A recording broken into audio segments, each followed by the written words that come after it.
Hello students of class 11th. I welcome you in today's English literature lecture. Today I will continue the story The Address by Marga Minko. Today I'll take its second part. The story starts likewise. "Do you still know me?" I asked. The woman looked at me searchingly. She had opened the door a chink. I came closer and stood on the step. "No, I don't know you.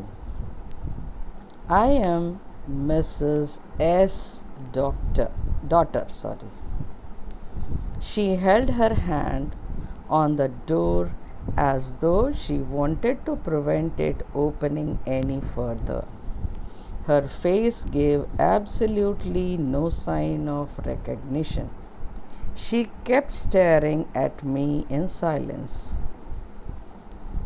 Perhaps I was mistaken, I thought. Perhaps it isn't her. I had seen her only once, fleetingly, and that was years ago.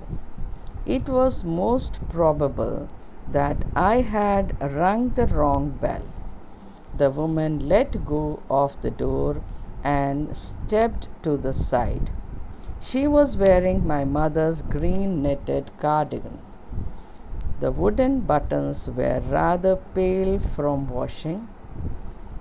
She saw that I was looking at the cardigan and half hid herself again behind the door. But I knew now that I was right. "Well, you knew my mother?" I asked. "Have you come back?" said the woman. I thought that no one had come back, only me. A door opened and closed in the passage behind her. A musty smell emerged. "I regret I cannot do anything for you." अब बच्चों, ये तो कहानी की शुरुआत थी और कहानी इस प्रकार से है जैसे कोई दो व्यक्तियों के बीच में आपस में वार्तालाप हो रही है। चलिए इसका हिंदी अनुवाद देखते हैं। "क्या आप मुझे अभी भी जानती हैं?" मैंने पूछा। महिला ने मेरी ओर ध्यानपूर्वक देखा। उसने दरवाज़ा थोड़ा सा खोल रखा था। मैं और निकट चली गई तथा सीढ़ी पर खड़ी हो गई। "नहीं, मैं तो तुम्हें नहीं जानती। मैं मिसेस एस की बेटी हूँ।" वह महिला दरवाजे को इस प्रकार पकड़े खड़ी थी मानो वह उसे और अधिक खुलने देना नहीं चाहती थी।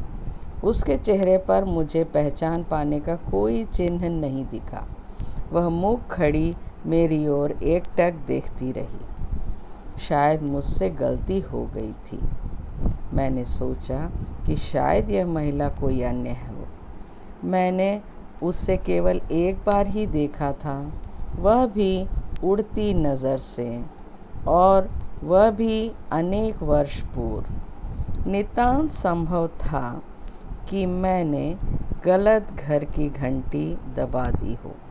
महिला एक ओर हट गई तथा दरवाज़ा छोड़ दिया। उसने मेरी माँ का हरा बुना हुआ कार्डिगन पहन रखा था। लकड़ी के बटन धुल कर पीले पड़ गए थे। उसने देखा कि मैं कार्डिगन पर दृष्टि गड़ाए हूँ। वह दरवाजे के पीछे आधी छिप गई, पर अब मैं जान गई थी कि मैं सही पते पर आई थी।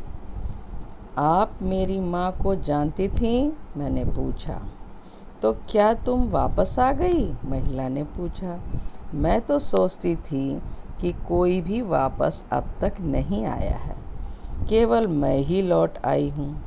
महिला के पीछे गलियारे में एक दरवाज़ा खुला तथा बंद भी हो गया। उसमें से सीलन युक्त गंध निकली। मुझे खेद है, मैं आपकी कोई मदद नहीं कर सकती। तो बच्चों, ये थी कहानी की शुरुआत द एड्रेस की।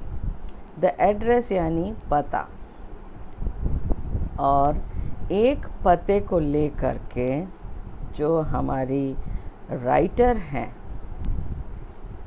वो उस पते पर आती हैं और आ कर के वहाँ के लोगों को पहचानना चाहती हैं और अपना परिचय भी देना चाहती हैं। परंतु जो सामने महिला मिलती है, जो दरवाज़ा खोलती है, वो पहचानने से इनकार करती है।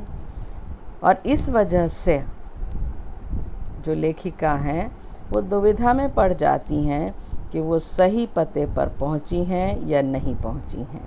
लेकिन जब वो अपने माँ के हाथों का बुना हुआ कार्डिगन यानी स्वेटर, बड़ा सा स्वेटर, उसको देखती हैं, हरे रंग का वो पहने हुए है, और उसका प्रयोग बार बार धो करके उसकी बटन जो थी वो लकड़ी की वो पीली पड़ गई थी। तब उन्हें विश्वास हो गया कि नहीं, मैं सही पते पर ही आई हूँ और सही महिला के पास ही पहुँची हूँ। तो आज के लिए बच्चों इतना ही बस। आगे की कहानी नेक्स्ट लेक्चर में लेकर के आएंगे। Thank you.